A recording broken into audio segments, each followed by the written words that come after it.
Hello বন্ধুরা, কেমন আছেন? আশা করি সকলে ভালো আছেন। বন্ধুরা, আজকে আপনাদের দেখাতে নিয়ে যাচ্ছি ভারতের পশ্চিমবঙ্গের কুচবিহার জেলায় অবস্থিত একটি ছোট হ্রদ রসিকবিল। এই হ্রদটি পরিযায়ী পাখিদের আকর্ষণ করে এবং পাখিরা সেখানে বাসা তৈরি করে। এখানে পানকৌড়ি ও মানিকজোড় ছাড়াও বিভিন্ন প্রজাতির পাখি দেখা যায়। তো বন্ধুরা, ভিডিওটি স্কিপ না করে সম্পূর্ণ ভিডিওতে আমাদের পাশে থাকবেন।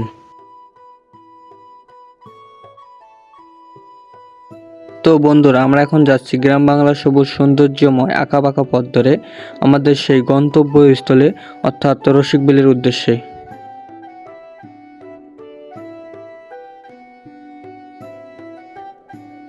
তো বন্ধুরা, আমরা এখন আছি আমাদের সেই সৌন্দর্যময় ব্রিজ অর্থাৎ বলরামপুরের কালজানি নদীর ভাওয়া সেতুর উপরে।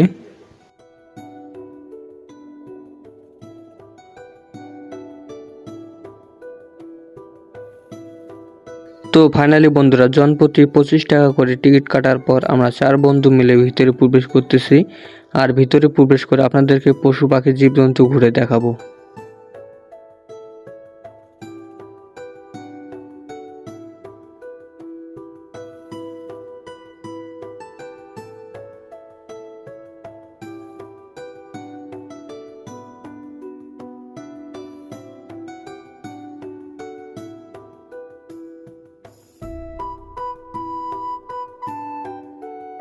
বন্ধুরা, এইগুলো হলো পাহাড়ি মোরগ, খাঁচার ভিতরে বন্দি করে রেখে দিয়েছে।